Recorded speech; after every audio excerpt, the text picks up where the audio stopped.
Hey YouTube, Andrew here from ahmortgage.ca, and I'm here today to talk to you about how you can get a AAA credit score, and also just to talk about what it is and what a credit report is, and how that should be important to you.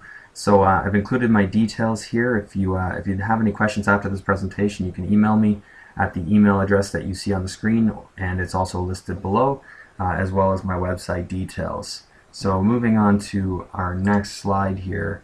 A little bit about me. I'm a mortgage financing expert. I broker mortgages for a living. Um, I'm experienced as a real estate investor, owning several properties. Just closed on the fifth one, and also a graduate of the Richard Ivey School of Business, published author in business strategy and operations. And as I mentioned, yes, my contact details are below.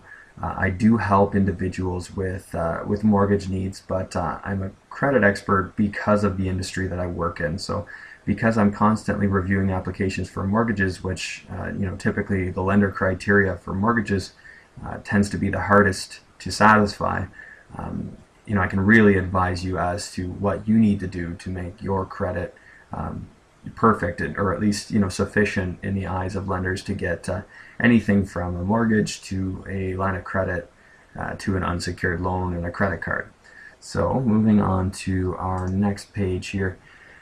So to start, what is a credit report? Well, it's a detailed report on your borrowing and repayment behaviors, centrally tracked by one of two different agencies. More commonly is Equifax, and then there's also one called TransUnion in Canada. They contain complete histories on accounts, so that could be anything from credit cards, phone bills, auto loans, line of credits, and mortgages, and so on. And they are, as I mentioned to you, the basis for lenders' decisions to give you new credit. So, how do I get AAA credit? Well, this is a very important question, because it's important for you to have AAA credit if you want to get new loans. So if you want to go buy a car, you got to make sure that your credit is in line. If you want to buy a house, you absolutely have to have strong credit. Otherwise, there's no lender that is going to lend to you.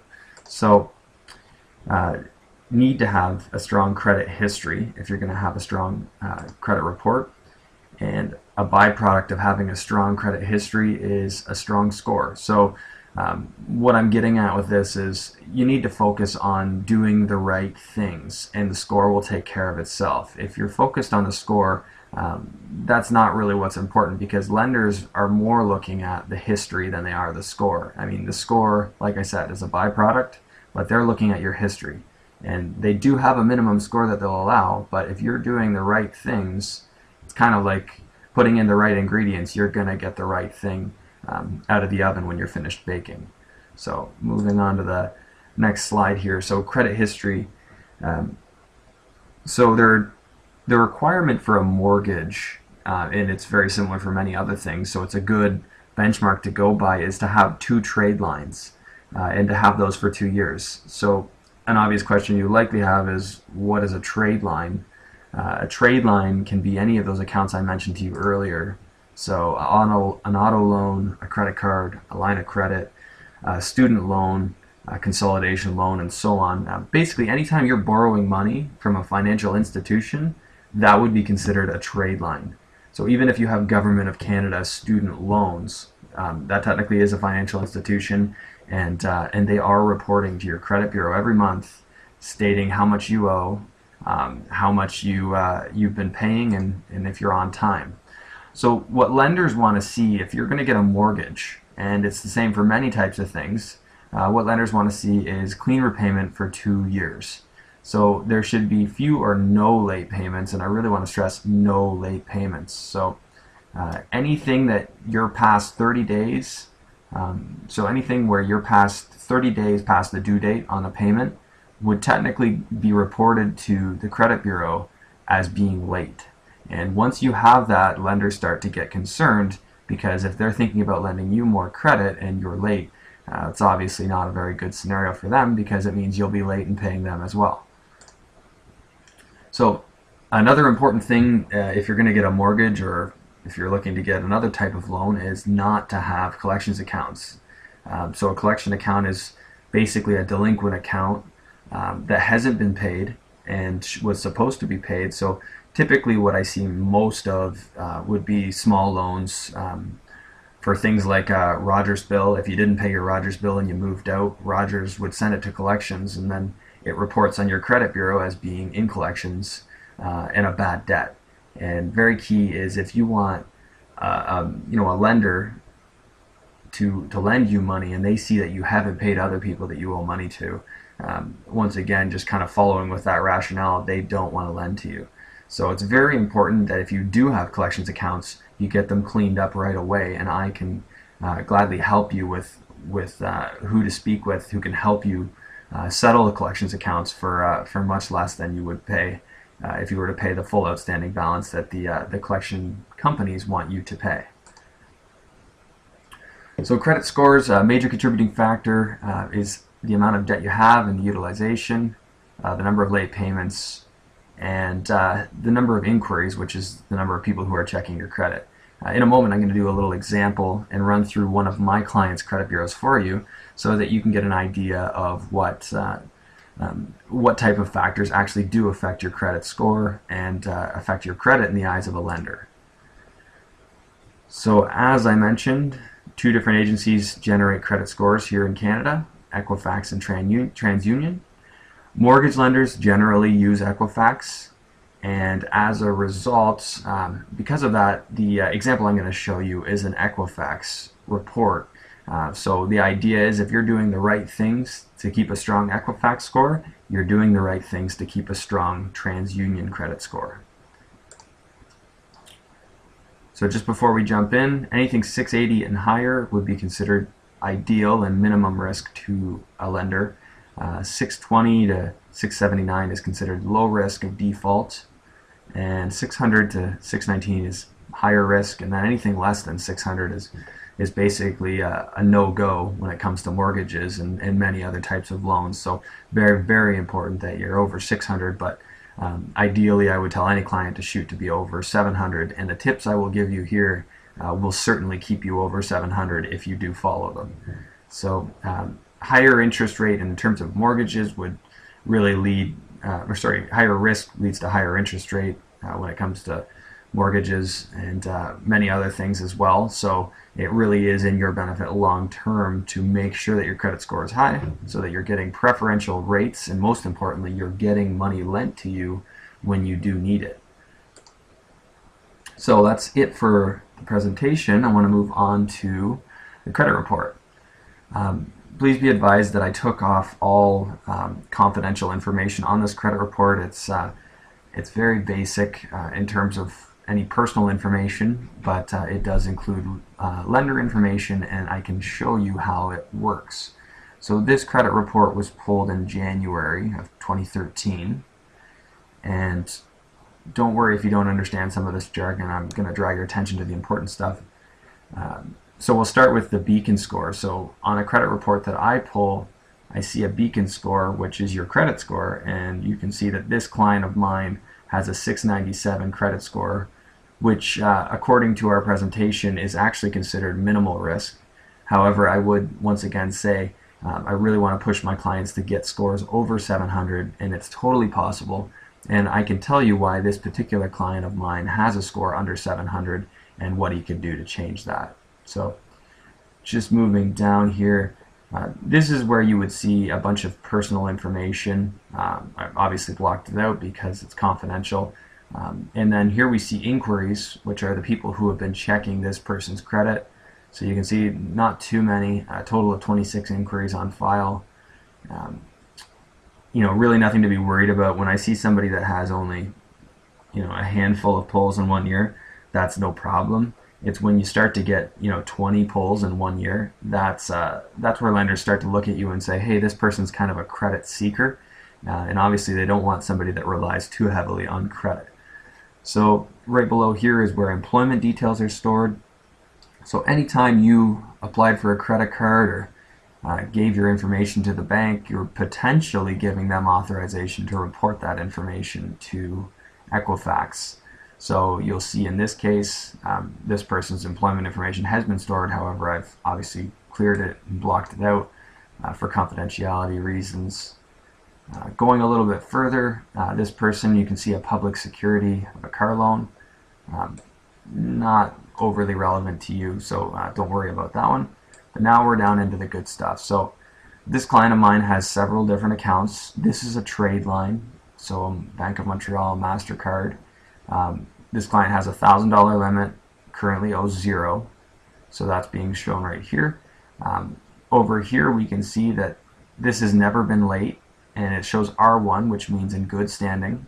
So if it was 30 days late or more, it would show R2, and then it goes R3 and all the way up to R9 for basically written off by a credit grantor. So basically this client's done a great job. He's been repaying on time, and we'll call him Tom for simplicity's sake. So Tom's been repaying on time consistently on this account. It's been established since February of 2010, so he's got a good credit history on that. Going a little bit further, we can see the similar details about his next MasterCard, $8,500 limit, always paid on time. So that's a really good, strong limit. Credit grantors want to see that you have used credit in the past and you've been responsible with it. So somebody who can show an $8,500 limit credit card and not have a maxed out balance on it really shows strong in the eyes of a lender considering to give them money.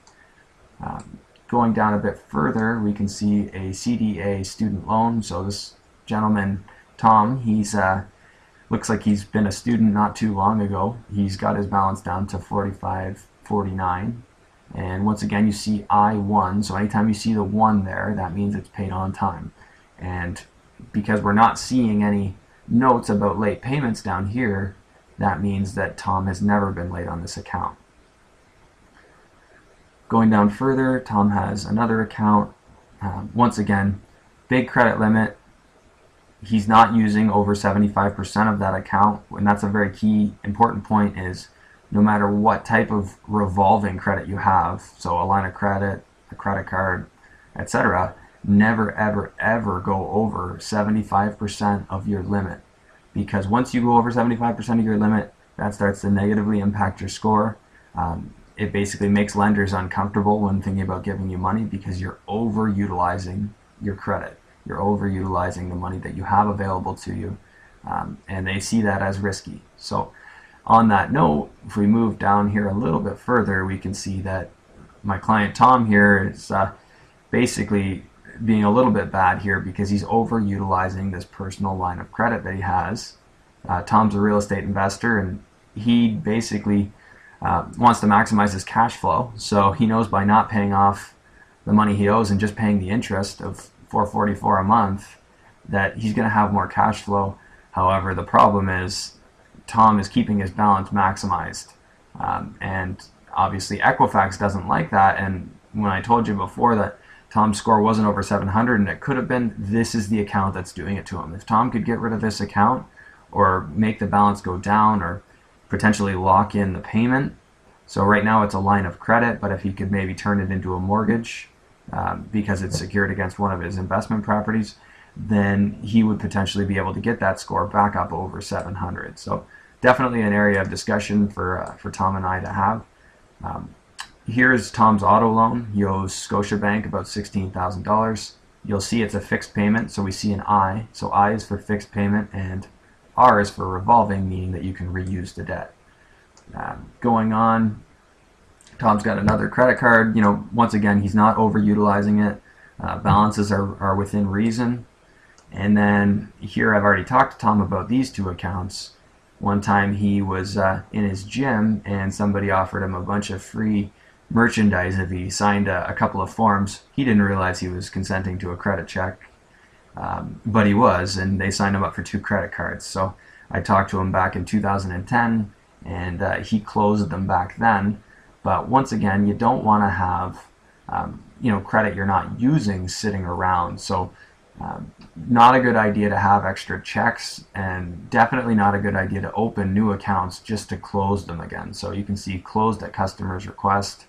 Tom closed both of these because he knew he wasn't going to use them, and he didn't like the credit just sitting there idly. And I would suggest to you, if you do have any accounts that are being unused and you don't need them, make sure that you get rid of them so that you don't have anything that might potentially be bringing your score down due to inactivity.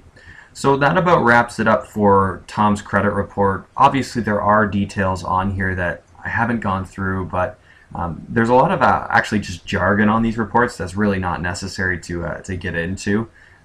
Just a quick note, if there were any collections accounts, as I mentioned earlier for Tom, so if he hadn't paid his Rogers bill, they would appear here in public records and other information. So oftentimes when I do see a client who hasn't been taking the proper steps that they should to make sure their bills are all paid, that's something that I would see here. So a little bit more information so that you can keep moving forward in your search to optimize your credit score is I'll show you my website here where you can contact me. So my information is all here as well as below this video.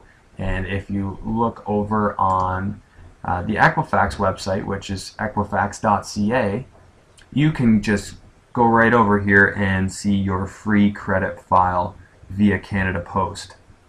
So if you don't want to wait, you can see your credit report online by going see my Equifax credit report, and you just simply fill out this information.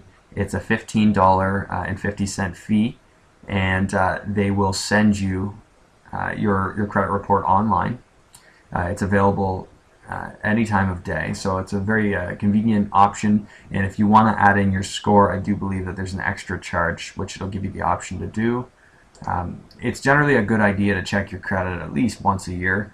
Make sure that there's nothing on there that would potentially be hurting you. And if there are any inaccuracies, you can have them corrected. But what's important is that you find out about them before you want to walk into a bank to get a mortgage for your next investment property, and only to find out that you can't do that. So if you want to get a free credit file, which I would suggest if you're in no major hurry, go get your free credit file, and you can simply click on that, and it's through Canada Post, and all you have to do is fill this form out, copy 2 pieces of ID as outlined on here, and then you send it in, and they will send you back your credit report in detail.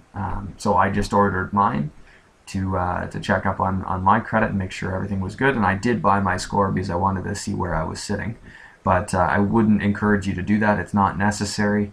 Once again, I can take a quick look at your credit bureau and tell you quite quickly what you need to do to make sure that you're in the 700s, and I can tell you right away if there's anything on your credit bureau that's hurting you. So as a free service to you, I want to offer that if you pull your credit through Equifax, I will review your credit report, and I'll give you my comments as to what you need to do to keep an optimal credit report. If you do decide that you'd like to get a mortgage, I will gladly put through the application for you. If you're not looking for a mortgage and you just want that feedback, that's fine as well. And if you do have any sort of collections accounts, any sort of items that shouldn't be on your credit report, I can direct you to the people that you need to talk to that can settle those debts for you, and oftentimes at far less than you would pay if you just settled with the collections agencies that are asking you for money. So typically the collections agencies, the balance constantly increases because they charge interest. However, that would not be the case, or at least we could potentially get you a reduced settlement through various contacts that I can put you in touch with. So once again, my email is below, and if you wish to apply for a mortgage, you can also do that online by clicking below.